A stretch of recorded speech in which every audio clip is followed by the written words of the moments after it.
Nung isilang ka sa mundong ito, laking tuwa ng magulang mo, at ang kamay nila ang iyong ilaw.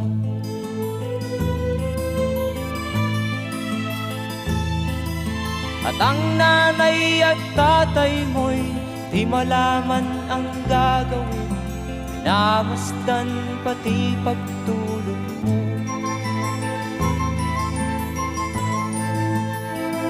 At sa gabi nagpupuyat ang iyong nanay sa pagtimpla ng gatas mo.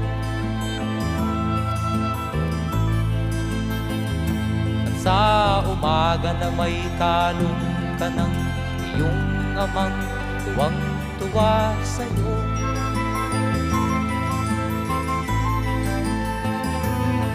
Ngayon nga